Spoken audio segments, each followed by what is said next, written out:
Alhamdulillahi Rabbil Alamin. Wassalatu wassalamu ala ashrafil anbiya'i wal mursalin nabiyina Muhammadin sallallahu alaihi wasallam. Ya ayyuhallazina amanu taqullaha haqqa tuqatih wa la tamutunna illa wa antum muslimun. Amma ba'du, kaum muslimin rahimakumullah. Mari kita bersyukur kepada Allah tabaraka wa taala yang senantiasa memberikan nikmat-Nya kepada kita semua. Salawat beserta salam senantiasa kita kirimkan buat Nabi kita tercinta Muhammad sallallahu alaihi wasallam beserta keluarga, para sahabat, dan untuk semua orang yang mengikuti sunnah beliau sallallahu alaihi wasallam. Kemudian saya pesankan kepada para hadirin sekalian untuk senantiasa mempertahankan dan menjaga ketakwaan diri kita kepada Allah tabaraka wa taala dengan mengerjakan segala yang Allah perintahkan dan menjauhi semua yang dilarang oleh Allah Subhanahu wa taala. Hadirin yang dirahmati Allah tabaraka wa taala, pada kesempatan yang berbahagia ini saya akan membawakan tema khutbah haramnya berkhalwat.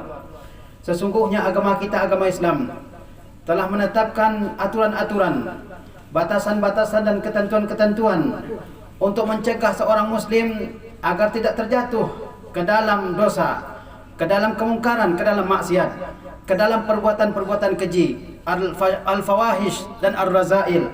Di antaranya adalah diharamkannya seorang laki-laki berkhalwat dengan ajnabiyat, yaitu wanita-wanita yang asing bagi dia, yang disebut dengan istilah ajnabiyat. Dalam kesempatan yang singkat ini saya akan membahas 3 poin. Yang pertama, makna dari khalwat. Yang kedua adalah bentuk-bentuk khalwat yang diharamkan. Dan yang ketiga adalah bahaya dari berkhalwat. Berkhalwat artinya seorang laki-laki dia berduaan dengan perempuan yang merupakan perempuan ajnabiyat, bukan mahram dia, tapi perempuan yang ajnabiyat. Perempuan ajnabiyat adalah seorang perempuan yang halal untuk dinikahi oleh seorang laki-laki. Ini disebut dalam agama dengan istilah ajnabiyah. Jamaknya adalah ajnabiyat. Seorang perempuan yang halal untuk kita nikahi, maka itu disebut dengan ajnabiyat. Maka seorang laki-laki tidak boleh berkhalwat, berdua-duaan dengan ajnabiyat tersebut. Hukumnya jelas dalam agama kita dan sangat tegas, yaitu diharamkan atas seorang laki-laki untuk berkhalwat, untuk berdua-duaan dengan seorang perempuan yang bukan mahramnya. Rasulullah sallallahu alaihi wasallam bersabda, "Ala la yakhluwanna rajulun bimra'atin la tahillu lahu fa inna salisahuma syaitan." Ketahuilah oleh kalian, tidak halal, yakni diharamkan ada seorang laki-laki untuk berkhalwat, untuk berdua-duaan dengan seorang perempuan yang tidak halal bagi dia. Fa inna salisahuma syaitan. Karena sesungguhnya yang ketiga di antara mereka berdua adalah setan. Setan akan menghiasi di hati laki-laki tersebut dan di hati perempuan tersebut untuk melakukan berbagai macam perbuatan yang dilarang, perbuatan maksiat, perbuatan yang merupakan kemungkaran. Jika kita perhatikan hadis Rasulullah SAW yang mulia ini, di mana beliau mengatakan, la yakhluwanna rajulun bimra'atin la tahillu lahu. Jangan seorang laki-laki berdua-duaan dengan seorang perempuan yang tidak halal baginya. Dalam hadis ini Rasulullah SAW menyebutkan laki-laki yang mana saja, baik yang soleh ataupun yang tidak, baik orang yang bertakwa ataupun yang kurang ketakwaannya, baik yang banyak pelanggarannya terhadap agama, baik yang banyak melakukan perbuatan-perbuatan yang dilarang oleh Allah Subhanahu wa taala. Semuanya dilarang oleh Rasulullah SAW untuk berkhalwat dengan perempuan. Rasulullah SAW tidak mengatakan la yakhluwanna taqiyun bimra'atin, jangan seorang laki-laki yang bertakwa berkhalwat dengan seorang perempuan. Rasulullah tidak mengatakan seperti itu. Rasulullah juga tidak mengatakan la yakhluwanna salihun bimra'atin, jangan sampai seorang laki-laki yang soleh berkhalwat dengan perempuan. Rasulullah tidak mengatakan seperti itu. Rasulullah tidak mengatakan la yakhluwanna fasiqun bimra'atin, jangan seorang fasik berkhalwat berdua-duaan dengan seorang perempuan. Rasulullah tidak mengucapkan semua itu. Yang beliau sabdakan adalah la yakhluwanna rajulun bimra'atin, jangan seorang laki-laki, laki-laki yang mana saja, yang tua, apalagi yang muda, yang tidak cakap, apalagi yang cakap, yang sudah dewasa, maupun yang menginjak dewasa, semuanya dilarang oleh Rasulullah SAW untuk berkhalwat, untuk berduaan dengan perempuan. Karena bahayanya jelas, bahaya yang ditimbulkannya jelas, yaitu munculnya berbagai macam kemungkaran. Manusia, ayuhal hadirun rahimakumullah, manusia adalah makhluk yang lemah di hadapan syahwatnya. Manusia adalah makhluk yang lemah di hadapan syahwatnya. Sehingga ketika syahwatnya muncul dan ada peluang, maka mereka akan melakukan apa yang diinginkan oleh syahwatnya, berupa hubungan seksual yang diharamkan oleh Allah Subhanahu wa taala dengan perempuan ajnabiyat. Oleh sebab itu, Islam menetapkan aturan jangan sampai seseorang berkhalwat dengan seorang perempuan yang tidak halal baginya. Karena kemungkinan untuk melakukan berbagai macam larangan itu sangat besar. Terbuka kesempatan yang sangat besar untuk melakukan kemungkaran tersebut. Oleh sebab itu, Allah Subhanahu wa taala melarangnya. Dalam Al-Qur'an, Allah Subhanahu wa taala tidak mengatakan la taznu, jangan kalian berzina. Allah Subhanahu wa taala tidak mengatakan seperti itu. Yang Allah katakan adalah wala taqrabuz zina innahu kana fahisyatan wa maqta wa sa'a sabila. Janganlah kalian mendekati zina. Innahu kana fahisyah, sesungguhnya perzinaan itu sesuatu yang keji. Wa maqtan, dan kemurkaan Allah Subhanahu wa taala. Wa sa'a sabila, dan merupakan jalan yang sangat buruk. Allah mengatakan wala taqrabuz zina, jangan dekati zina. Semua yang mengantarkan kepada perzinaan itu dilarang oleh agama kita. Misalnya ngobrol dengan ajnabiyat tadi, chat dalam waktu yang lama dengan ajnabiyat tadi di luar dari keperluannya, memandang, mendengarkan musik-musik yang membangkitkan nafsu seseorang, maka semua yang mengantarkan seseorang kepada perzinaan dilarang oleh Allah Subhanahu wa taala. Dan di antaranya juga adalah al-khalwah bil ajnabiyah, yaitu berdua-duaan dengan wanita asing. Kita semua mengetahui sebagai laki-laki yang normal, ketika seseorang berdua-duaan dengan perempuan, apa yang terlintas dalam pikirannya? Yang terlintas dalam pikirannya adalah tubuh wanita tersebut dan hal-hal yang buruk lainnya. Oleh sebab itu agama kita melarang apa yang disebut dengan al-khalwah, berdua-duaan dengan wanita yang tidak halal bagi kita. Dalam sebuah hadis Rasulullah SAW bersabda, "Man kana yu'minu billahi wal yawmil akhir, fala yakhluwanna bimra'atin illa ma'aha zu mahramin." Barang siapa yang beriman kepada Allah dan kepada hari akhir, maka janganlah dia berdua-duaan dengan perempuan yang tidak halal bagi dia. Yang halal bagi kita adalah istri kita, boleh kita berduaan dengannya dimanapun dan kapanpun. Tapi kalau ajnabiyat yang bukan istri kita, maka itu adalah ajnabiyat yang kita tidak boleh sama sekali berduaan dengan dia. Di kantor, di tempat umum, di tempat-tempat wisata dan sebagainya. Jika dia adalah ajnabiyat, maka itu diharamkan oleh Allah Subhanahu wa taala. Illa wasalisuhuma syaitan, kata beliau.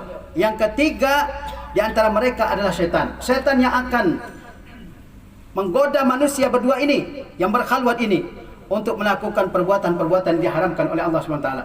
Betapa banyak kita lihat perzinaan yang kita dengar dan kita ketahui. Di awalnya adalah karena khalwat ini, berdua-duaan, sehingga terjadilah berbagai macam hal-hal yang dilarang oleh Allah Subhanahu wa taala. Bahkan tidak boleh bagi seseorang berkhalwat dengan al-hamu, yaitu kerabat dari suaminya ataupun kerabat perempuan itu tersebut yang bukan mahram bagi dia. Uqbah bin Amir radhiyallahu taala anhu meriwayatkan dari Rasulullah sallallahu alaihi wasallam. Kata beliau dalam sabdanya, "Iyyakum wad-dukhula 'alan nisa." Jangan kalian masuk untuk bertemu dengan perempuan yang di situ tidak ada mahramnya. Faqala rajulun minal ansar, "Ara'aital hamu?" Seorang laki-laki dari kalangan Ansar lalu bertanya kepada Rasulullah SAW, "Bagaimana ipar wahai Rasulullah?" Qala al-hamu al-mautu. Maka Rasulullah SAW bersabda bahwa ipar itu adalah maut. Kalau kita perhatikan hadis Rasulullah SAW ini, beliau mengatakan jangan sampai seorang laki-laki masuk bertemu dengan perempuan yang tidak halal bagi dia. Kemudian seorang sahabat Ansar bertanya, "Bagaimana ipar wahai Rasulullah?" Kita memiliki saudara ipar, istri dari kakak kita atau istri dari adik kita. Bolehkah kita masuk ke rumahnya saat itu suaminya tidak ada di rumah? Ini ada diharamkan oleh Rasulullah SAW karena bisa menimbulkan hal-hal yang diharamkan oleh agama kita. Sebagian orang mungkin menyangka ini adalah suatu hal yang berlebihan. Sebagian orang yang terbaratkan mungkin menyangka ini adalah hal yang diharamkan. Orang-orang barat di luar sana, mereka biasa saudaranya berduaan dengan istrinya di rumah, adiknya atau kakaknya berduaan dengan istrinya di rumah, atau sepupunya berduaan dengan istrinya di rumah. Bagi mereka mungkin itu biasa. Tapi dalam agama kita, semua yang menutup, semua yang membuka peluang untuk melakukan kemungkaran diharamkan oleh agama kita. Kata Rasulullah SAW, alhamu huwal maut, bahwa ipar itu adalah kematian. Maksudnya adalah ketika ada seorang saudara dari suami, baik kakaknya atau adiknya atau sepupunya, baik sepupu dari pihak bapaknya atau pihak ibunya, demikian pula kerabat dari perempuan tersebut yang tidak merupakan mahram baginya. Misalnya sepupu dia dari pihak bapaknya perempuan tersebut atau dari pihak ibunya. Kemudian orang-orang ini ketika berjumpa dengan kalau masuk orang perempuan di rumahnya tidak ada suaminya, maka kemungkinan bisa terjadi al-muharramat, perbuatan diharamkan oleh Allah Subhanahu wa taala. Dan puncak dari yang diharamkan oleh Allah Subhanahu wa taala itu adalah timbulnya perzinaan. Oleh sebab itu Rasulullah SAW mengatakan alhamu huwal maut, bahwa ipar itu adalah kematian. Orang biasa mungkin di tempat yang kurang agamanya, mungkin orang biasa melihat seseorang yang bertemu dengan kakak iparnya berduaan di rumahnya, tapi ini adalah awal dari munculnya perbuatan diharamkan oleh Allah Subhanahu wa taala. Maka Rasulullah SAW melarangnya, jangan sampai kalian melakukannya. Kalau dilakukan juga akan timbul dosa-dosa yang merupakan dosa-dosa besar seperti perzinaan. Oleh sebab itu Rasulullah mengatakan alhamu huwal maut, bahwa yang namanya ipar itu adalah kematian, karena bisa menghancurkan keluarga, menghancurkan rumah tangga, menghancurkan masa depan. Kaum muslimin rahimakumullah, kalau kita lihat dalam kehidupan kita sekarang ini, sering kita lihat orang yang berkhalwat dengan ajnabiyat, dengan wanita yang tidak halal baginya. Seperti misalnya seorang perempuan yang membolehkan laki-laki masuk ke rumahnya di saat suaminya tidak ada. Walaupun sebentar, tukang memperbaiki alat ini alat itu, ketika tidak ada suaminya di rumah, maka dia tidak boleh membolehkan orang asing masuk ke rumahnya. Jangankan orang asing, kerabat suami yang bukan mahram baginya saja tidak dibolehkan, apalagi orang asing.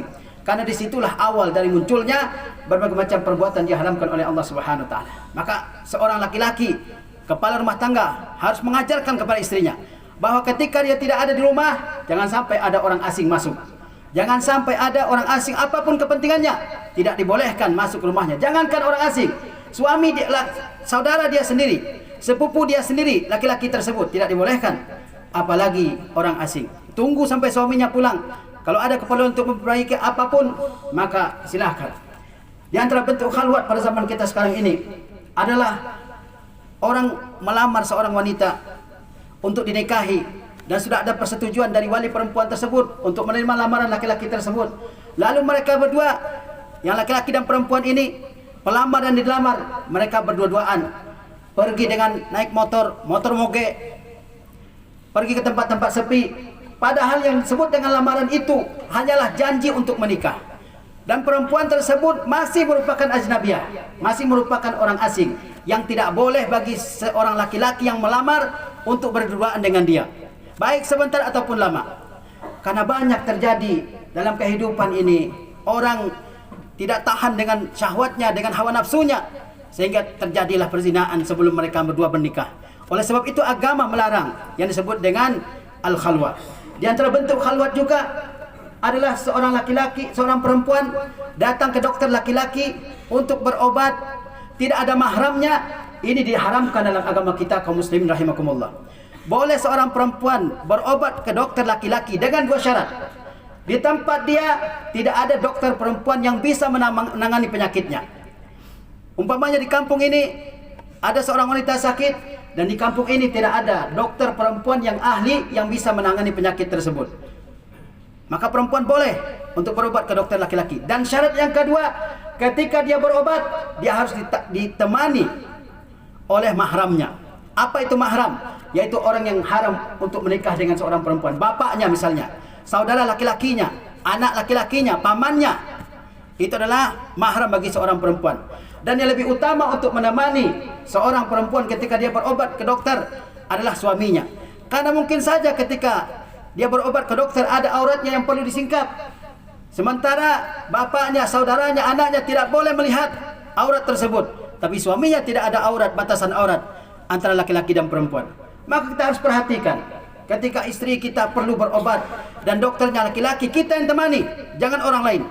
Karena bisa saja terjadi hal-hal yang diharamkan oleh Allah Subhanahu wa ta'ala. Ingat bahwa setan itu menggoda manusia tidak langsung dengan perkara yang besar, digoda dengan hal-hal kecil dulu.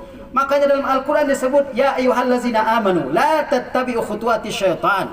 Wahai orang-orang yang beriman, janganlah kalian ikuti langkah-langkah setan. Setan menyesatkan kita tidak dengan satu langkah, tapi dengan berbagai macam langkah. Langkah-langkah kecil dulu, trik-trik kecil dulu, sampai kepada puncaknya. Dan puncak dari maksiat yang berkaitan dengan kemaluan manusia adalah perzinahan yang diharamkan oleh Allah Subhanahu wa ta'ala. Di antara bentuk khalwat yang diharamkan oleh agama kita adalah seorang perempuan naik mobil, naik motor dengan ajnabi, dengan laki-laki asing. Tidak dilihat oleh orang lain. Ya, mereka berada di dalam perjalanan yang lama hanya mereka berdua. Ini bisa menimbulkan yang disebut dengan bangkitnya syahwat laki-laki dan juga syahwat perempuan tersebut. Di antara bentuk dari khalwat tersebut, seseorang mempunyai sekretaris di kantornya, di mana sekretarisnya adalah seorang perempuan. Ataupun kalau dia bos perempuan, dia punya sekretaris laki-laki. Mereka berduaan di tempat yang sama dalam waktu yang lama. Bisa terjadi suka sama suka, lalu melakukan hal yang diharamkan oleh Allah Subhanahu wa ta'ala. Di antaranya, kata para ulama, adalah ketika seseorang memanggil guru privat ke rumahnya yang belajar anak perempuannya, gurunya laki-laki, masih muda, hanya mereka berdua di rumah, sehingga terjadilah hal-hal yang diharamkan oleh Allah Subhanahu wa ta'ala. Agama kita melarang dan menutup segala pintu yang membawa manusia ke dalam dosa. La yakhluwanna rajulun bimra'atin. Jangan sampai seorang laki-laki berdua-duaan dengan perempuan yang tidak halal baginya, karena bisa membawa kepada kehancuran. Dan dampak dari berkhalwat itu sangat luar biasa. Pertama, dan ini yang paling besar, adalah timbulnya perzinahan. Betapa banyak dalam kehidupan ini timbulnya perzinahan, suka sama suka, padahal sudah punya suami, punya istri, disebabkan awalnya adalah berkhalwat. Dan Allah Subhanahu wa ta'ala telah mengingatkan dalam Al-Quran, wala taqrabuz zina. Jangan kalian dekati perzinahan. Segala bentuk perbuatan yang mendekatkan kalian kepada pintu perzinahan diharamkan oleh Allah Subhanahu wa ta'ala. Di antara bentuk dan dampak buruk dari berkhalwat itu hancurnya rumah tangga. Ada seorang laki-laki, dia punya istri, kemudian dia sering pergi, dan di rumahnya adik laki-lakinya yang sering datang ke rumah tersebut. Ternyata istrinya suka dengan adik laki-lakinya tersebut. Mereka melakukan hal yang diharamkan oleh Allah Subhanahu wa ta'ala. Suaminya pun tahu. Lalu terjadilah pertengkaran, terjadilah cekcok dalam rumah tangga, perceraian dan sebagainya. Rusak hubungan dengan adiknya dan rusak hubungannya dengan istrinya. Oleh sebab itu, kita mesti menghindari hal-hal yang diharamkan oleh Allah Subhanahu wa ta'ala demi keselamatan kita. Bukan demi Allah Subhanahu wa ta'ala, tapi demi keselamatan kita di dunia dan di akhirat. Bagaimana seseorang yang kalau di dunia banyak melakukan pelanggaran-pelanggaran ini akan selamat dari azab Allah Subhanahu wa ta'ala pada hari kiamat. Barakallahu li wa lakum fil Qur'anil azim wa nafa'ani wa iyyakum bima fihi minal ayat